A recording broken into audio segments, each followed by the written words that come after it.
Have you ever tried to hold in a sneeze in public? Maybe you were in an important meeting, sitting on a crowded bus, or in a silent room. What most people don't realize is that holding in a sneeze can be far more dangerous than it seems. Today you'll find out exactly what happens to your body when you suppress this natural reaction. And I guarantee you'll be surprised. Stay until the end, because some of the consequences are shocking. The sneeze is one of the most powerful reflexes of the human body. It happens when something irritates the lining of the nose, like dust, pollen, or even a sudden change in temperature. The brain gets the signal that it needs to expel this intruder, and in just a fraction of a second, organizes an incredible performance inside your body.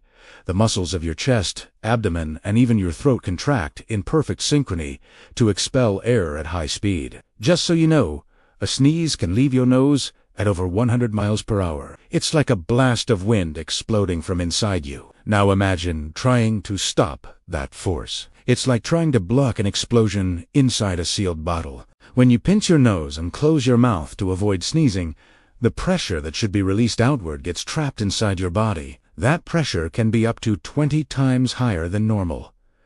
And the result? Stress on several parts of your body, especially your nose, your eyes, your ears, and even your brain. And the risks are not just theoretical. There are medical reports of people who suffered serious injuries from holding in sneezes. In some cases, delicate blood vessels inside the nose or eyes burst, causing internal bleeding. In others, the pressure was so strong that it actually ruptured the eardrum, leading to temporary or even permanent hearing loss. It may sound exaggerated, but it's real. A study published in the British Medical Journal reported the case of a 34-year-old man who held in a sneeze by pinching his nose and closing his mouth at the same time. The result was a tear in his throat. That's right.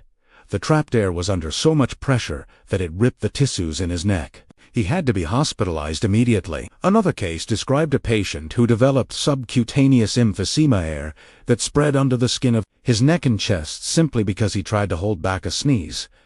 But why do we do it if it can be so risky? The answer is social embarrassment. Nobody likes sneezing in public, especially in closed spaces or crowded rooms. We worry about looking rude, spreading germs, or simply drawing attention. The problem is that in trying to be polite, you may be putting your health at risk. Here's another interesting fact. Sneezing isn't just about expelling dust or microbes. It also acts like a reset for your airways. After a sneeze, your nose is clearer, making it easier to smell and breathe. It's a defense mechanism and a cleansing system. When you hold in a sneeze, you not only create dangerous pressure inside your body, but you also interrupt a natural process carefully designed by nature to protect you. Some people may be thinking, but I've held in sneezes many times and nothing happened. True, most of the time nothing serious occurs right away, but that doesn't mean it's safe. It's like running a red light. You might get away with it 10 times, but one day the accident comes. The risk is there, and every time you try to suppress a sneeze, you increase your chances of complications. Another common effect of holding in a sneeze is a sudden headache. That happens because the extra pressure can spread into the blood vessels of the brain. In extreme situations, there are reports of aneurysms or strokes triggered by this effort. These cases are rare, but they show how something that seems harmless can have serious consequences.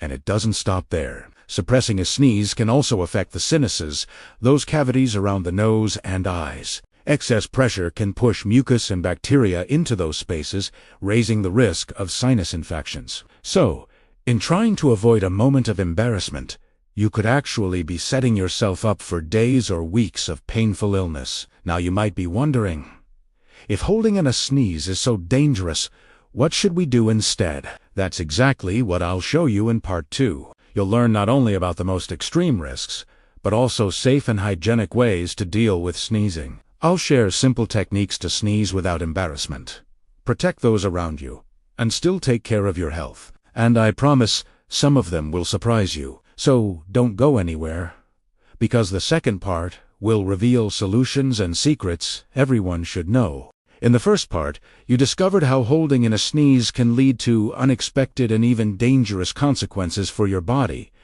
But now let's go further. If suppressing a sneeze can cause so many problems, What should you actually do when you feel that tickle in your nose? And what are the most extreme risks science has recorded? Stay with me until the end, because what you're about to hear could change forever the way you handle something so simple and natural. First, let us make this clear. Sneezing isn't a sign of weakness or a lack of control. On the contrary, it's a vital defense reflex. When foreign particles enter your nose, sensory receptors alert your brain that there's a threat. In response, your body creates a burst of air to clear the airways.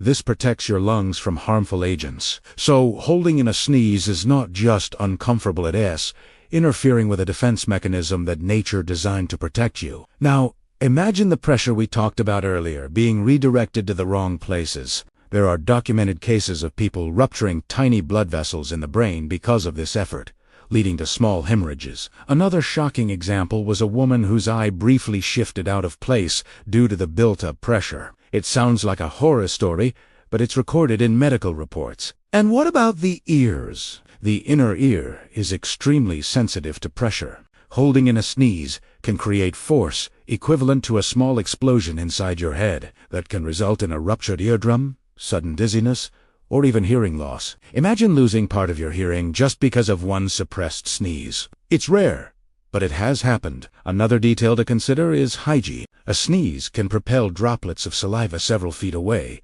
and that's one reason people try to hold them back. But the risk doesn't disappear when you hold it. It turns inward. Instead of releasing particles outward, you may push them deeper into your sinuses or even your middle ear, creating the perfect environment for infections. In other words, you're forcing the dirt back inside instead of cleaning it out. So what's the right way to sneeze without spreading germs or causing embarrassment? The simplest method is to use a tissue. Cover your nose and mouth, sneeze freely, and then dispose of the tissue. If you don't have one, use your elbow by bending your arm and sneezing into it. This prevents your hands from becoming contaminated, which would spread germs more easily when you touch surfaces or shake hands. Here's a fun fact.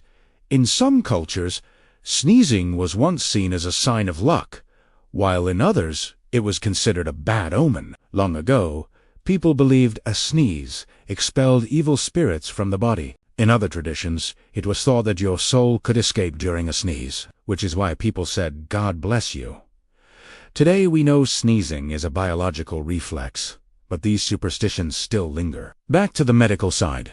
While extreme cases are rare, they highlight the real risks. Most accidents occur in social situations when people are trying to be polite. That makes us ask, is it really worth risking your health just to avoid a moment of awkwardness? Too often, the fear of judgment pushes us into decisions that can harm us more than the embarrassment itself ever could. And here's something else fascinating.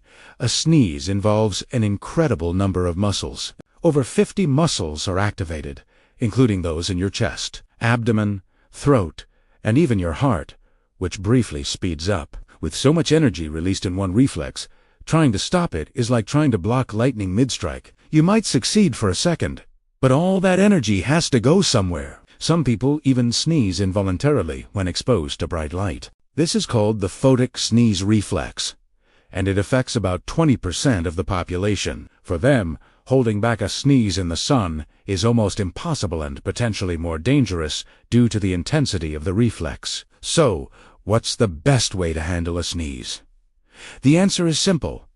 Don't hold it in. Let it out, but do it responsibly. Keep tissues handy, or use your elbow if you must. And if you're in a place where sneezing loudly isn't ideal, at least avoid blocking both your nose and mouth at the same time. That small adjustment reduces the risk of internal injury. To wrap this up, remember, holding in a sneeze might seem like a small act, but it hides surprising dangers, from ruptured blood vessels to eardrum damage, from infections to rare but serious accidents. All of this can be avoided by letting your body do what it was designed to do. The sneeze is not the enemy, it's your ally. It cleans, it protects, and it keeps your respiratory system healthy. So next time you feel the urge to sneeze, remember everything you've learned here. Don't fight the reflex, just direct it the right way. And if someone gives you a strange look for sneezing, smile to yourself, because you know you're protecting your health and respecting the natural function of your body. After all, 1 second of noise is far better than days of pain caused by complications. And now I want to know, have you ever held in a sneeze and felt pain or strange discomfort afterward? Share your story in the comments, because your experience might help others realize how risky this habit really is.